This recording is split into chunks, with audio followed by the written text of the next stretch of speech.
자, 우리는 지난 시간까지 우리 인간에 대한 최종 진단과 우리 인간이 어떤 상태인지에 대한 그런 최종 진단과 최종 판결에 대한 선고를 들었습니다. 지난주 바울은 우리 인간에 대해서 어떤 최종 판결을 내렸습니까? 인간 중에는 의인이 없나니 얼마나 없다? 하나도 없다라는 거예요. 의인은 없나니 하나도 없으며 하나님 앞에 의롭다 하심을 얻을 육체도 없나니 어떻게 없다? 하나도 없다라고 말했다라는 것이죠. 바울은 우리 인간에 대해 조금도 미화하지 않습니다. 우리 인간에 대해 일말의 소망도 품지 못하도록 아주 최악의 진단을 내리고 있는 것을 우리는 보게 됩니다. 조금 고쳐서 쓰는 존재가 아니라는 거예요. 우리 인간은 조금 고치면 쓸 수 있는 그런 존재가 아니라는 거예요. 조금만 더 노력하면 괜찮아질 수 있고 나아질 수 있는 그런 존재라고 우리 인간에 대해서 절대 평가하지 않고 진단을 내리질 않습니다. 우리 인간의 목구멍은 썩은 시체의 냄새가 나는 그런 열림 무덤과도 같다라는 거예요. 우리 인간의 혀는요, 거짓말하고 다른 이를 속이는 도구로서밖에 쓰여지질 않고요. 발은 다른 사람들의 피를 흘리는데 빠르고 신속하다라는 것이죠. 한마디로 우리 인간은 너무나도 타락한 존재들이라는 거예요. 너무나도 부패한 존재다라는 거예요. 더 이상 소망이 없는 전적으로 타락한 죄인이다라는 것이 바울의 진단이었다라는 거예요. 우리 인간에 대한 판결이었다라는 것이죠. 바울의 진단은 명확합니다. 우리 인간은 이미 끝났다라는 거예요. 우리 인간은 소망이 없다라는 거예요. 우리 인간은 입이 10개라도 하나님 앞에 할 말이 있다 없다? 없다라는 거예요. 우리는 죄 아래에서 죄의 지배를 받으면서 전적으로 타락한 죄인으로서 우리는 살아가고 있는 전적으로 타락한 죄인이다라는 것이죠. 그런데 여러분, 지난주에 바울은 우리를 그렇게 소망이 없는 인생으로서, 우리는 이미 끝난 인생으로서, 전적으로 타락한 인생으로서 우리를 평가한 다음에 우리 인간은 이렇게 너무나도 절망적인 상황이고 도저히 소망이 없는 상태라는 것을 분명히 우리를 진단하고 그렇게 우리에게 강조한 다음에 오늘 본문에 와서는 갑자기 그 분위기가 바뀌고 있는 것을 우리는 볼 수 있게 됩니다. 오늘 본문 21절을 보니까 오늘 본문 이렇게 말하면서 오늘 본문이 시작합니다. 뭐라고 말하느냐? 이제는 이라면서 오늘 본문의 분위기를 바꾸고 있어요. 여러분, 이 이제는 이라는 이 단어는요, 단순한 접속사가 아닙니다. 이 이제는 이라는 단어에는요, 반전의 의미가 담겨져 있는 줄로 믿습니다. 이제는 이라는 이 단어 속에는요, 역전의 의미가 담겨져 있는 단어다라는 거예요. 절망의 인생이었던 우리가 이제는 소망이 생겼다라는 그 말을 할 때, 이미 끝났던 인생이다라고 말했던 우리가 이제는 새로운 출발을 할 수 있다라는 말을 하기 위해서 사용하는 단어가 이제는 이라는 단어이고요. 우리는 이미 사형 선고를 받았는데 그런데 우리가 이제는 사면 복권을 받게 되었다라는 말을 할 때 사용하는 말이 이렇게 반전과 역전의 의미로서 사용하는 말이 어떤 단어입니까? 이제는 이라는 단어다라는 것이죠. 바울은 오늘 전적으로 타락하여 이미 끝나고 망했던 우리가 다시 살 수 있게 되었고 소망이 생기게 되었다라고 하는 그 반전의 이야기를 오늘 본문부터 시작하고 있는 것을 우리는 보게 됩니다. 우리 21절의 말씀 다시 한번 우리 같이 읽어보겠습니다. 시작.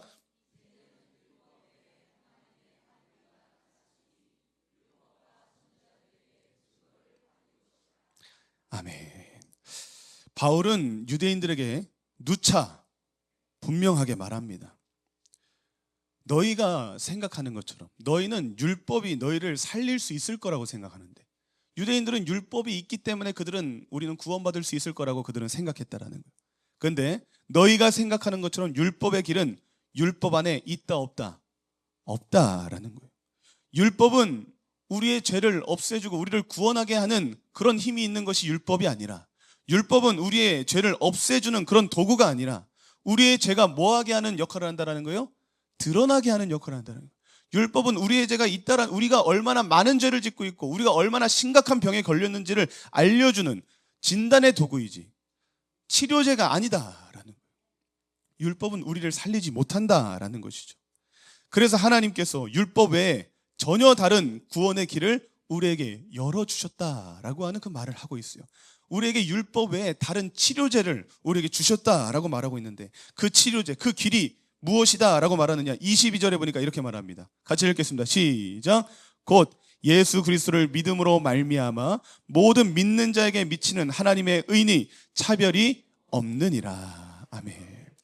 자, 주님께서 우리에게 열어주신 구원의 길이 있다라는 거예요. 율법은 너희들에게 구원을 열어주지 못한다라는 거예요. 율법이 아닌 다른 하나님의 한 의가 나타났으니, 하나님이 우리에게 열어주신 그 구원의 의는, 그 길은 무엇이다라고 말합니까? 예수 그리스도를 믿는 믿음이라는 거예요. 예수 그리스도를 믿는 믿음. 이 믿음이 있으면 우리는 구원에 이를 수 있게 될 것이다 라고 말하고 있다는 것이죠. 여러분, 구원은 유대인들에게만 허락된 것이 아니라는 거예요. 그들은 자신들에게만 구원은 허락되는 것이라고 생각했는데, 바울은 분명히 말합니다. 이 구원은 유대인들에게만 허락되는 것이 아니라, 선택받은 자에게만 허락되는 것이 아니라, 특별한 사람들에게 주어지는 것이 아니라, 착하게 살고 신앙생활을 오래 하고 직분을 받아야, 사역을 많이 해야 주어지는 것이 구원이 아니라, 그리고 우리에게 전과가 있다든지, 우리가 큰 빚을 졌다든지, 아니면 사업에 실패했다든지, 아니면 가정이 무너졌다든지, 아니면 이제 막 교회에 나오기 시작했다든지, 그렇다라고 해서 우리가 구원을 받지 못하는 것도 아니라, 이 구원의 조건은 무엇이다라는 거예요? 오직 예수 그리스도를 믿는 뭐가 있으면 된다라는 거예요? 믿음이 있으면 된다라는 거예요. 믿음만 있으면 그 누구도 차별받지 않고 뭐에 이를 수 있게 된다? 구원에 이를 수 있게 된다. 믿음만 있으면 그 어떤 조건에 있는 사람이라 할지라도 하나님은 모두에게 차별 없이 구원을 주신다라는 것을 바울은 말하고 있다라는 거예요. 그렇다면 이 예수 그리스도를 믿는 믿음이라는 것은 무엇을 말하는 거예요? 우리는 계속해서 교회에 나오면 제일 많이 듣는 말이 뭡니까? 믿어야 돼. 믿어야 돼. 오직 믿음이야. 교회에 나오면 수도 없이 믿어야 된다는 말을 듣습니다. 그렇다면 여러분, 우리는 뭘 믿어야 됩니까? 뭘 믿어야 우리에게는 이 구원의 은혜가 허락되어지느냐라는 거예요. 여러분, 먼저 이 믿음을 갖기 위해서는 제가 여러 번 말씀드렸지만 먼저 우리에게 있어야 되는 모습이 있습니다. 어떤 모습이 먼저 우리에게 있어야 되느냐? 자, 따라합니다. 인정이 있어야 됩니다. 다시 크게, 인정이 있어야 됩니다. 우리에게는 먼저 이 믿음을 소유하기 위해서 먼저 우리에게 요구되는 모습은 무엇이냐? 인정해야 된다는 거예요. 뭘 인정해야 됩니까? 나는 뭐다? 나는 죄인이라는 거예요. 나는 전적으로, 바울이 왜 계속 1장부터 3장까지 계속해서 죄를 지적하느냐? 우리 인간의 그 더러운 죄를 왜 계속해서 적나라하게 지적하느냐? 왜 그런 거예요? 우리가 죄가 정말 만연한 그 죄로 인해 그야말로 전적으로 타락한 죄인이라는 것을 먼저 뭐 해야 된다는 거예요? 인정해야 된다는 거예요. 인정을 해야지만 우리는 이 믿음을 가질 수 있는 기회가 주어질 줄로 믿으시길 주님의 이름으로 축복합니다. 나는 전적으로 타락한 죄인이기에 스스로는 구원에 이를 수 없다라는 것을 먼저 우리는 인정해야 됩니다. 그리고 그 인정이 된 다음에 나 같은 죄인을 살리시기 위해서 하늘 보좌를 버리시고 이 땅에 사람의 몸을 입고 오신 예수 그리스도께서 나의 모든 죄를 대신 짊어지시고 나의 대속제물이 되어주셔서 십자가에 못 박혀 죽으심으로 말미암아 나의 모든 죄가 뭐해졌다? 나의 모든 죄가 사해졌다. 나의 모든 죄의 문제가 해결되었다라는 것을 뭐 해야 된다는 거예요? 믿어야 된다는 거예요. 먼저는 내가 죄인이고 나는 스스로 구원에 이를 수 없다는 것을 인정하며 그 나를 구원하시기 위해 저 하늘 보좌를 버리시고 이 땅에 오신 예수 그리스도께서 나의 모든 죄를 대신 짊어지시고 죽으심으로 말미암아 나의 모든 죄가 사하여지었다라는 것을 우리는 믿어야 된다는 거예요. 그것을 믿어야 된다는 거예요. 그러므로 나는 하나님과 원수되었던 관계에서 이제는 하나님의 자녀로서 신분이 변화된 줄로 믿으시길 주님으로 축복합니다. 예수 그리스도로 말미암아 우리의 죄의 문제가 해결됨으로 말미암아 우리는 이제 하나님과 더 이상 원수된 관계가 아니라 이제는 우리는 하나님과의 자녀된 관계로 우리의 신분이 변화되었다는 것, 이것을 우리는 믿어야 될 줄로 믿으시길 주님으로 축복합니다. 그 예수 그리스도로 말미암아 우리의 죄의 문제가 해결되고 우리는 하나님의 자녀로 신분이 변화되고 그러므로 이제는 사망에서 생명으로 옮겨졌다는 것을 우리는 믿어야 될 줄로 믿으시길 주님으로 축복합니다. 그 예수 그리스도로 말미암아 우리는 그 죄가 사하여지었고 하나님의 자녀가 되었고 이제는 더 이상 사망이 아닌 생명에 속한 자로서 부활의 소망을 얻게 되었다는 것을 뭐 해야 된다? 믿어야 된다는 거예요. 믿어야 된다. 이 믿음이 있으면 그 누구도 뭐 없이? 차별 없이. 이 믿음만 있으면 우리의 신분이 어떻든, 우리의 환경이 어떻든, 여러분들의 그 처지가 어떻든 그런 거 상관없이 이 믿음만 있으면 우리는 하나님의 의에 이룰 수 있게 되고 구원받은 하나님의 자녀로서 신분 변화가 될 줄로 믿으시길 주님의 이름으로 축복합니다. 그래서 우리에게 먼저 중요한 것은 인정이고, 그 인정 이후에 우리에게 중요한 것은 나 같은 죄인을 살리시기 위해서 예수님께서 이 땅에 오셨고, 그 예수 그리스도를 믿음으로 나를 위해 십자가에 대신 죽으심으로 나의 모든 죄를 사하셨다는 것을 우리가 믿을 때, 그럴 때 우리는 구원의 배에 탑승하게 된다는 거예요. 우리는 지금 다 어떤 인생들이냐면, 예수 믿기 전에 우리의 인생은 다 어떤 인생들이냐면 저 태평양 한가운데 지금 떠 있는 상태예요. 여러분들 맨몸으로 저기 육지를 향해 가보겠다라고 헤엄치고 있는 그런 상태죠. 그런데 우리가 큰 유람선이 지나가는 거예요. 예수님이라고 하는 그 큰 유람선이 지나갈 때에 그 유람선에서 이제 얘기하는 거예요. 어떻게 혼자 갈 수 있겠어? 그랬을 때 여러분들이 어떻게 해야지 그 배를 탈 수 있는 거예요? 아니요, 저 혼자 못 갑니다. 저 좀 제발 살려주세요. 저 좀 제발 태워주세요. 제가 그 배에 꼭 타고 싶습니다 라고 내가 헤엄쳐서는 이 문제를 해결할 수 없다는 것을 인정하고 나를 구해달라고 하는 그 고백이 있을 때 우리는 그 배에 탈 수 있는 줄로 믿으시길 주님을 축복합니다. 하지만 그 배에서 물어보는 거예요. 어떻게 혼자 할 수 있겠어? 혼자 어떻게 헤엄쳐서 갈 수 있겠어? 물어봤을 때 아유, 나 조오련이에요. 아우, 내가 물개예요 라고 말하면서 아이, 괜찮아요. 저 신경 쓰지 마시고 먼저 가세요 라고 하면 그 인생 어떻게 되는 겁니까? 그 태평양에서 평생 헤엄치다가 결국 죽는 거예요. 평생이 뭐예요? 며칠도 못 헤엄치죠. 인정할 때 구원은 시작되는 것입니다. 여러분들이 죄인임을, 혼자서는 결코 살 수 없는 존재임을, 스스로는 구원에 이를 수 없다는 것을 인정할 때 여러분들은 구원의 방주에 오르게 될 줄로 믿으시길 주님의 이름으로 축복합니다. 이어서 바울은 24절에 이렇게 말합니다. 그리스도 예수 안에 있는 속량으로 말미암아 하나님의 은혜로 값없이 의롭다 하심을 얻은 자 되었느니라. 아멘. 바울은 여기서 아주 중요한 단어를 사용합니다. 속량. 여러분, 이 속량이라는 단어는 어떤 단어인 줄 아십니까? 이 속량이라는 단어는 당시에는 노예 제도가 있었어요. 당시에는 노예 제도가 있었기 때문에 노예를 막 사고 팔고 하는데, 이 노예 시장에서 사용되었던 상업 용어가 바로 이 속량이라는 단어입니다. 이 속량은 노예의 값을 치르고 그 노예를 풀어주고 해방시켜줄 때 사용되어지는 말이 이 속량이라는 단어예요. 그 누군가에게 속해져 있는 그 노예를 내가 값을 주고 사는 거예요. 그러고서 그 노예를 내가 다시 종으로 쓰는 것이 아니라 그 노예를 풀어주는 거예요.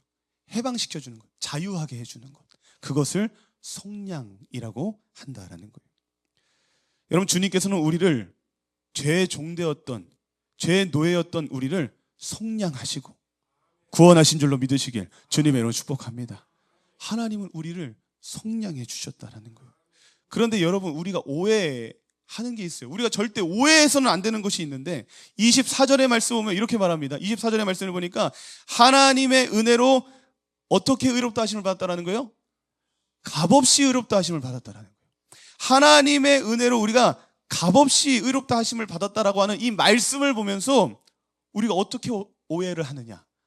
아, 구원은 값없이 공짜로 주어지는 거구나. 이 구원에 대해서 값없이 주어졌다라는 이 말을 보고 그쵸? 여러분들은 값을 지불했어요, 안 했어요? 여러분들은 값을 지불했어요, 안 했어요? 여러분들은 값을 지불 안 했잖아요. 어느 순간 누군가 와가지고 나에게 속량값을 지불해 줌으로 말미암아 내가 해방된 거예요. 그렇기 때문에 어떻게 생각하는 거예요? 내가 해방되는 데 있어서 내가 내 돈이 들어갔고 내가 내 값을 지불하지 않았으니까 나는 이 구원에 대해서, 나는 이 속량에 대해서, 나의 이 해방에 대해서 뭐라고 생각하는 거예요? 공짜라고 생각하는 거예요. 아, 내가 공짜로서 내가 이렇게 해방됐구나. 아, 내가 값없이 공짜로 이 구원이 얻어진 거구나. 이렇게 생각하는 신앙인들이 있다 없다? 있다라는 거예요.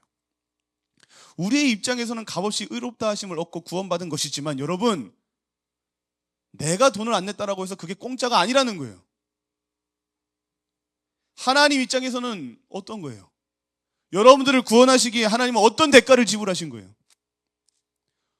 우리는 공짜라고 말하지만 하나님은 여러분들을 그 구원에 이르게 하시기 위해서 하나님은 엄청난 대가를 지불하셨다는 거예요.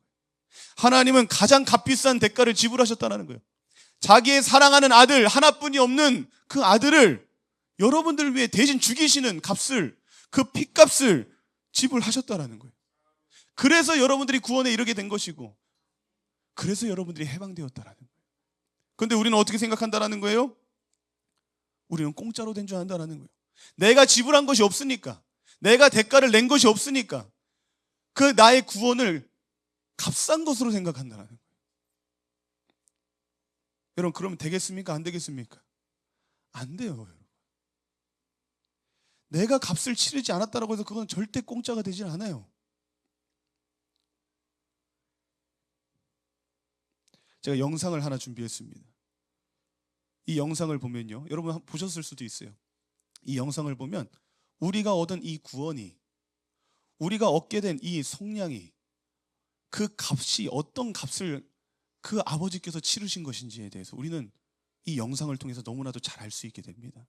우리가 얻게 된 이 속량의 은혜가 얼마나 큰 값을 지불한 은혜인지 이 영상을 통해서 한번 보셨으면 좋겠습니다.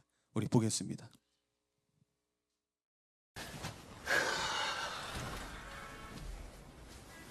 Dobrou. Za hodinu pojede vlak, jo. Za 30 minut pro tebe přijdu a půjdeme nahoru a budeme pouštět šoupátka, jo. Položíme most. No, mostem položíme most, jo? Jo! 30 minut sedět, nikam neběhat. Jasný? Jasný. Tak jo. Tak čau.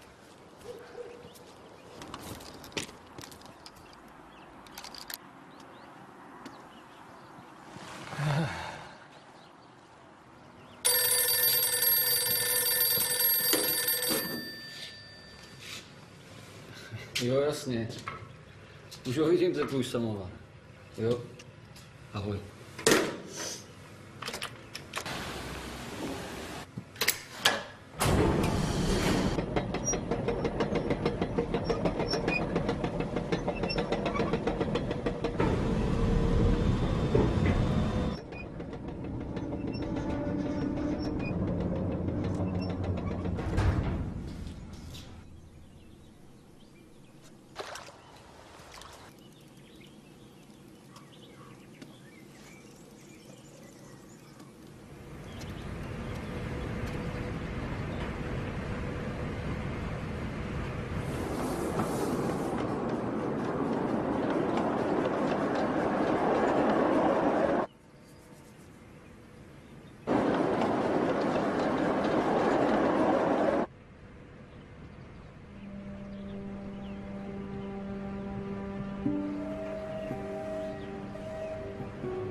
Tati, vlak jede moc brzo!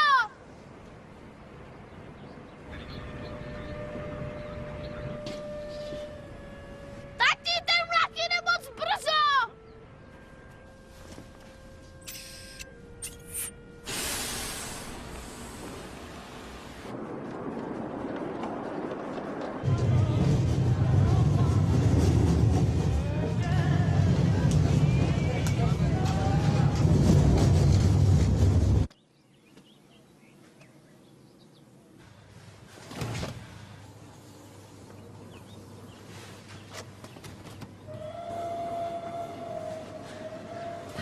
Láďo!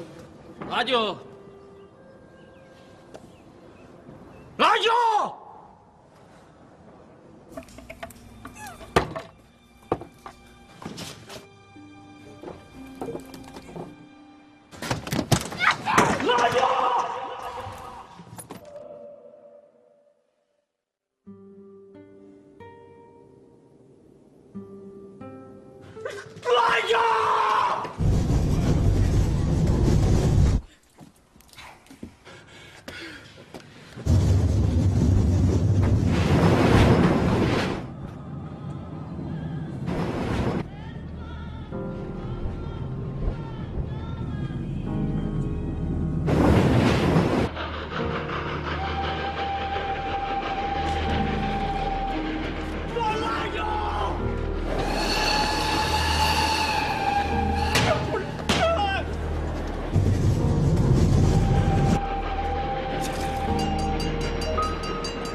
찾았고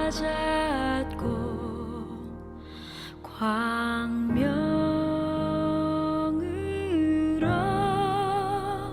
떴네.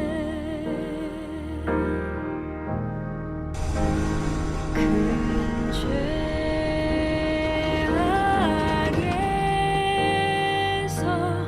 건지신 주의 고마워.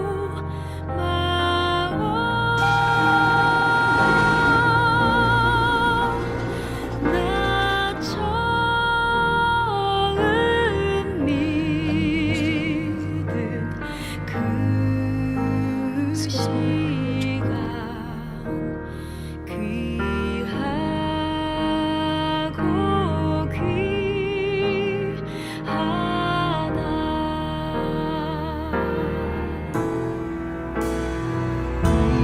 이제껏 내가 산 것도 주님의 은혜라.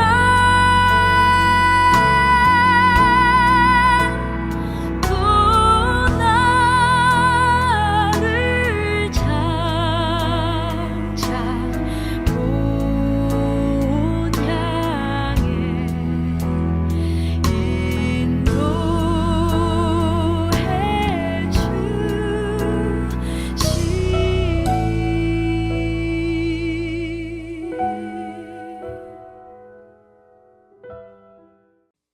여러분들이 비용을 지불하지 않으셨다라고 해서 그게 공짜가 아니에요.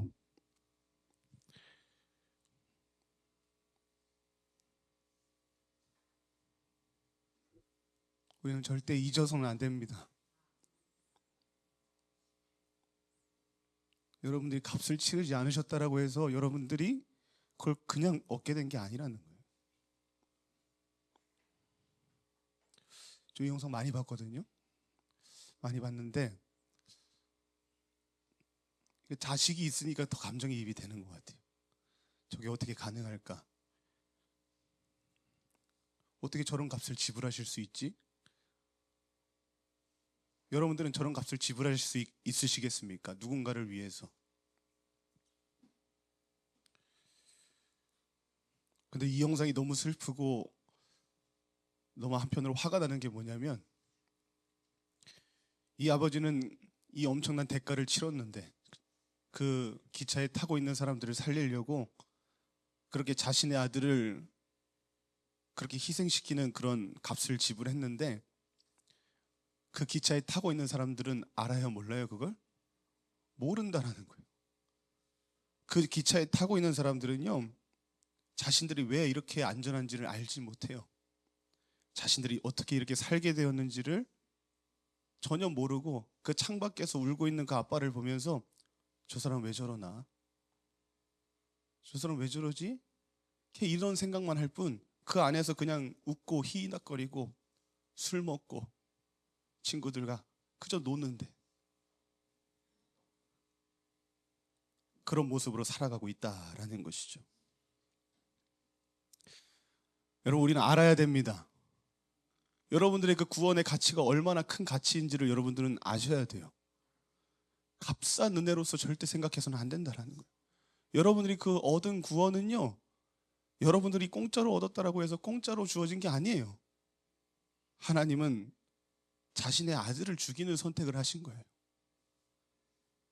가장 큰 대가를 지불하셔서 여러분들을 살리셨다라는 거예요. 우리가 해야 될 건 뭐냐면 그것을 알아야 돼요. 그것을 알고 뭐 해야 된다라는 거예요? 믿어야 된다라는 거예요. 오늘 본문 25절에 이렇게 말합니다. 이 예수를 하나님이 그의 피로써 믿음으로 말미암는 뭘로 세우셨다? 화목제물로 세우셨다라고 말합니다. 주님은 예수 그리스도를 우리를 위해 피 흘리게 하심으로 하나님과 우리의 화목제물로 삼으셨고, 오직 그 예수 그리스도의 보혈을 의지하여 주님 앞에 나아가는 자들에게만 하나님과 뭐하게 하셨다라는 거예요? 화목하게 하셨다라는 거예요. 화목하게 하시고 오직 예수 그리스도로 말미암아 주님 앞에 나오는 자들과 하나님은 화해하시고 그들을 의롭게 하심을 얻게 하시겠다라는 거예요. 여러분, 그래서 오직 예수예요. 그래서 우리에게 필요한 것은 오직 예수에 대한 믿음이 필요하다라는 거예요. 여러분, 다른 길은 있습니까? 없습니까? 없다라는 거예요. 사도행전 4장 12절의 말씀 같이 읽겠습니다. 시작. 다른 이로서는 구원받을 수 없나니 천하 사람 중에 구원을 받을 만한 다른 이름을 우리에게 주신 일이 없음이라 하였더라. 아멘. 여러분, 다른 곳에는 구원이 없습니다. 다른 그 어떤 것을 통해서도 절대 하나님의 의에 이를 수가 없습니다. 오직 예수라는 거예요. 오직 예수. 전적인 하나님의 은혜로만 우리는 구원받을 수 있습니다. 그래서 바울은 27절에도 분명하게 이렇게 말합니다. 그런즉 자랑할 때가 어디냐? 있을 수 없느니라. 무슨 법으로냐? 행위로냐? 아니라 오직 믿음의 법으로니라. 오직 구원은 하나님의 전적인 은혜요, 전적으로 예수 그리스도를 믿는 믿음으로만 주어지는 것이기 때문에 우리는 절대 우리의 삶을 통해서 뭐 할 수 없다라는 거예요? 자랑할 수 없다라는 거예요. 여러분, 자랑할 게 뭐가 있습니까? 여러분들이 아무리 선행을 많이 해도, 여러분이 아무리 신앙생활의 연수가 오래되었다라고 해도, 여러분들이 아무리 전도를 많이 하고, 아무리 봉사를 많이 하고, 아무리 많이 섬기고, 여러분들이 아무리 많은 직분을 가지고 있다 할지라도 여러분, 우리는 하나님 앞에서 자랑할 것이 결코 없는 줄로 믿습니다. 우리가 자랑할 게 뭐가 있냐라는 거예요. 여러분들의 그 생명이 없으면 여러분, 우리는 아무것도 할 수 없는 존재인데 그 생명을 누가 허락해 주셨다라는 거예요? 하나님께서 허락해 주셨다라는 거예요. 여러분들을 하나님께서 구원해 주셨다라는 거예요. 그러니 우리가 자랑할 게 무엇이냐라는 거예요. 여러분이 탄 기차의 다리가 안전하게 내려가는데 그 다리를 여러분들이 안전하게 건너가는데 여러분들이 한 역할이 무엇이냐라는 거예요. 여러분들이 이롭게 하심을 받고 구원받게 되는데 여러분들이 한 역할이 무엇이 있냐라는 거예요. 전적으로 아버지께서 자신의 아들을 희생시키셨기 때문에, 전적으로 아버지께서 그 엄청난 값을 지불하셨기 때문에, 그 아들이 우리를 위해 대신 죽었기 때문에 우리는 그 다리를 안전하게 건널 수 있는 거예요. 우리는 그래서 살 수 있게 되었고, 그래서 우리는 구원에 이르게 되었다라는 거예요. 그러니 우리가 자랑할 것이 없다라는 거예요. 우리가 오직 자랑할 수 있는 것은 무엇밖에 없느냐? 오직 예수 그리스도. 오직 예수 그리스도밖에 없는 거예요. 마지막으로 28절 이렇게 말합니다. 그러므로 사람이 의롭다 하심을 얻는 것은 율법의 행위에 있지 않고 믿음으로 되는 줄 우리가 인정하노라. 바울은 마지막까지 강조합니다. 우리의 의롭다 하심은 우리의 행위로 되는 것이 아니라는 거예요. 우리의 율법의 행위로 절대 우리는 의롭게 하심을 얻을 수 없다는 거예요. 우리의 노력으로는, 우리의 열심으로는 절대 우리는 하나님의 의에 이를 수 없습니다. 오직 뭘로만? 오직 믿음으로만. 오직 예수를 믿는 믿음으로만. 그래서 여러분, 우리 기독교는요, 오직 예수, 오직 믿음이에요. 우리 기독교는요, 오직 예수이고 오직 믿음이에요. 그 두 가지만 있으면 돼요. 여러분, 구원은 절대 공짜가 아닙니다. 나에게는 값없이 은혜로 거저 주어진 그런 선물일지 몰라도 하나님은 우리에게 그 선물을 주시기에 자신의 전부를 찢으시는 그 고통과 가장 값비싼 대가를 지불하셔야 했던 그 희생이 있었다라는 거예요. 그러니 여러분의 평생의 신앙생활 속에서 이제는 절대 여러분 스스로를 자랑하지 마시기 바랍니다. 여러분을 드러내려고 살지 마시기 바랍니다. 여러분이 자랑할 게 뭐가 있습니까? 다 하나님이 해주신 건데, 오늘의 호흡도 하나님께서 주신 것이고, 여러분, 제가 말씀드렸잖아요. 우리의 심장도 내가 뛰게 하는 게 아니잖아요. 내 심장을 내가 뛰게 한다라 그러면요, 여러분 아무것도 할 수 없어요. 우리는 내가 계속해서 내 심장을 뛰라고 명령을 내려야 된다라고 하면 여러분 뭘 할 수 있겠어요? 매일 하루 종일 심장 뛰라고만 명령만 내려야지. 하지만 그 심장을 하나님께서 뛰게 해주시잖아요. 하나님이 다 해주셨는데 우리가 자랑할 게 무엇이 있겠냐는 거예요. 오직 예수만 자랑하시기 바랍니다. 나를 죽기까지 사랑하신 오직 아버지 하나님만, 그 주님의 사랑만 자랑하시기 바랍니다. 그리고 여러분 한 가지만 더 여러분들에게 말씀드리겠습니다. 여러분, 여러분의 가치를 아셨으면 좋겠어요. 여러분이 얼마나 가치 있는 존재인지를 여러분 아셨으면 좋겠습니다. 여러분, 우리는 너무나도 값비싼 존재들이에요. 여러분 한 사람 한 사람은요 너무 값비싼 존재들이에요.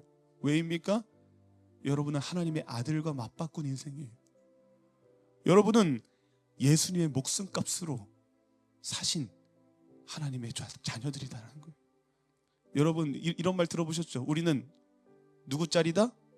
예수님 짤이라는 거예요. 예수님의 목숨값으로 여러분들은 살게 되었다라는 거예요. 그럼 여러분 이번 한 주도 우리는 어떻게 살아야겠습니까? 여러분 절대 값싸게 살지 마시기 바랍니다. 값없는 인생처럼 여러분 사시지 마시기 바랍니다. 여러분은 값비싼 인생이에요. 여러분들은 예수님 짤이 그 예수님의 목숨값으로 사신 그 어떤 것과도 바꿀 수 없는 존귀한 존재들인 줄로 믿으시길 주님의 이름으로 축복합니다. 그러니 여러분 가치 있게 사십시오. 함부로 살지 마십시오. 의미 없이 사시지 마시기 바랍니다.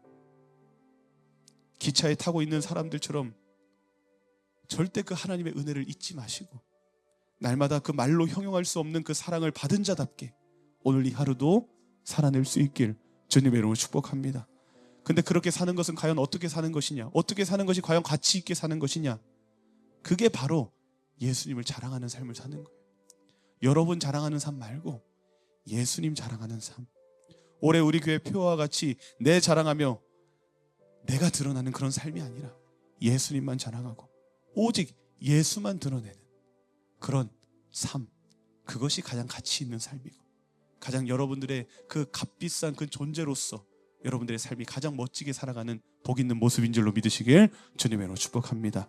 이것을 기억하시고 이번 한 주도 값비싼 사로서 정말 여러분들의 가치를 증명하며 오직 예수만 자랑할 수 있는 우리의 한 주가 되시길 주님의 이름으로 축복합니다.